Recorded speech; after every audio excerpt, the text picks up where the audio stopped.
Alright, so good afternoon everyone. As promised, I will be providing you a sample of the concept paper so that you could already start writing them kasi ito po yung ipapasa po ninyo sa inyong mga proposed advisors, and once they accept you as their thesis advisee, sila na po ang katulong ninyong pipili sa kung ano yung final na study na ipopropose po ninyo. So in this document, ang iprepresent ko po sa inyo ay a sample study of mine entitled Status, Challenges, and Trajectories of Municipal Indigenous Peoples Mandatory Representatives in Selected Municipalities of Ilocos Sur. For the purposes of a sample, para lang makuha ninyo, the researchers are Laila De Lima, Sara Zimmerman Duterte, Ping Lacson, and Vicente Soto III. Okay? And here is the format ng ating cover page. Okay? Sa advisor, lagpasan nyo muna. Wala po muna yan. Pending po muna yan. Okay. So, as you can see, alright, you have to take note that this is still a concept paper. Ibig sabihin, binubuo pa ninyo yung inyong study. I started by asking you now to scan your barangay, your municipality, or even the entire region or the entire province. Ano ba yung pinaka-problema? Okay. Now, on this section, you write now your working title. So, mine is Status, Challenges, and Trajectories of Municipal IPMRs in Selected Municipalities of Ilocos Sur. Tapos dito, mag-quality check na kayo. Do you think that your title is specific? Then hit X. Does it reflect the actual research problem? Nakikita naman natin, di ba? I am talking about the status, the challenges, and the trajectories of municipal IPMRs. Okay? Do we have the main variables or the phenomenon? Definitely, andito na po siya. Yung tatlo, tapos, yung population ko ba ay clear? Tama, because I would want to talk about the IPMRs or the municipal IPMRs. Okay? And then, self-explanatory naman na to, so I don't need to discuss this one by one. And then, we proceed now with the governance situation or maikling background lang. Well, personally, this is my favorite part because this is where I catch my thesis students. Ang ginagawa kasi nila, topic agad. So, halimbawa, tungkol ito sa basura ng Tagudin. Ang unang sentence nila, maraming basura sa Tagudin. Mali. Okay? Research writing should be like a funnel. Ang wait funnel, embudo. Anong Tagalog ng embudo? Other term ng imbudo? Yung funnel, amoy dajay, or sabihin na natin, sarangusong, Ilocano. Okay? So, dapat ganun muna ang inyong research background or governance situation. You start with big, international, and then national, and then local, and then yung ano ninyo. So, inverted pyramid. Mula sa malawak hanggang sa pinaka maliit.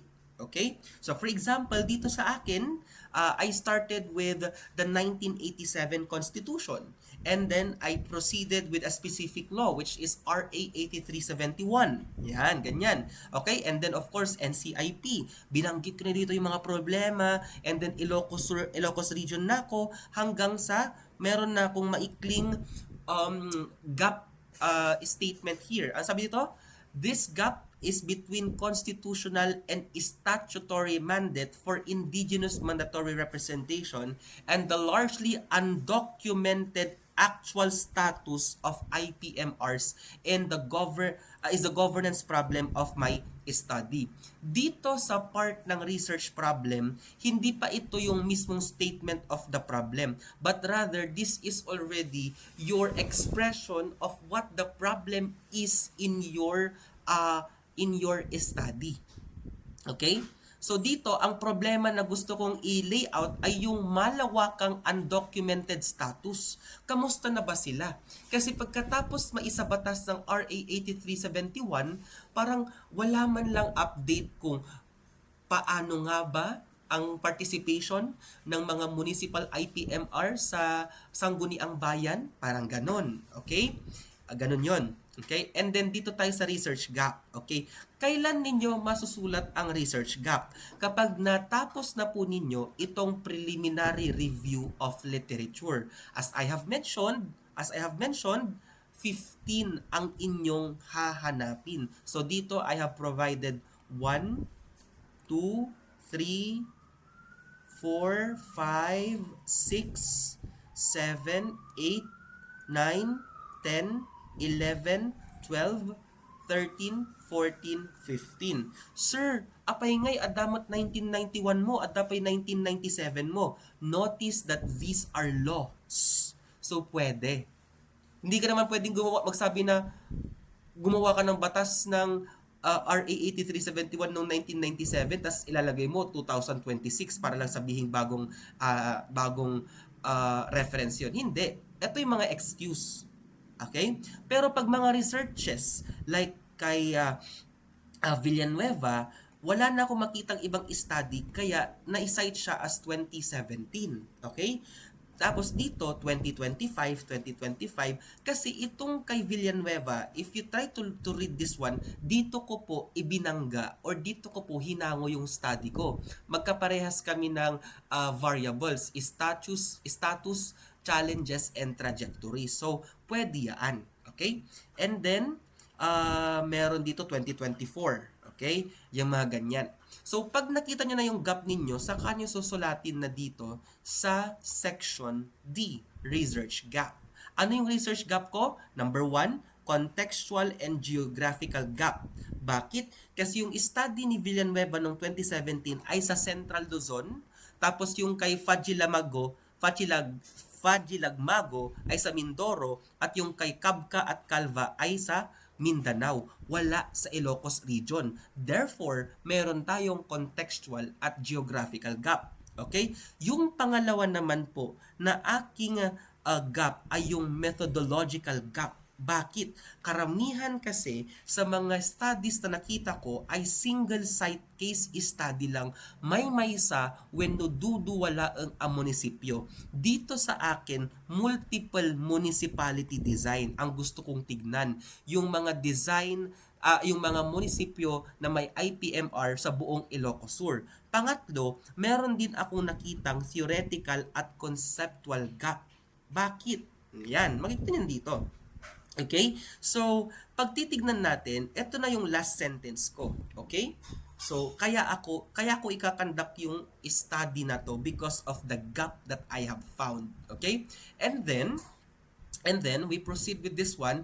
Kailangan ko ring magbasa yung discussion ninyo dito sa inyong synthesis ng inyong literature survey at literature review. And then we proceed with your proposed theoretical and conceptual anchor. So maghanap na kayo ng mga theories. Sa mga theories, mas matanda, mas maganda. The older, the better. Okay? Yan.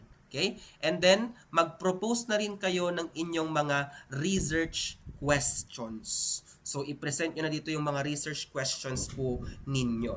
Okay? And then, propose methodology. Although, okay lang na hindi pa ito polished kasi hindi ko pa naman nadidiscuss. But since you already have experiences in writing your practical research during your senior high school, I trust that you can already write as well your preliminary and proposed methodology. Okay? And of course, some importance and expected contribution, the feasibility and ethical screening natin. Tignan ninyo, kailangan ba ninyong bayaran yung inyong mga participants? I-check ninyo yan para alam namin kung ano yung gagawin. And then of course, your preliminary references. Okay? And dito, yung initial evaluation ng advisor ninyo together with your written letter kung a-accept nila kayo bilang advisee ninyo. Having said that, so yun lang sa akin. I hope this guided you already. If you have questions or clarifications, just let me know. Goodbye and see you on Friday.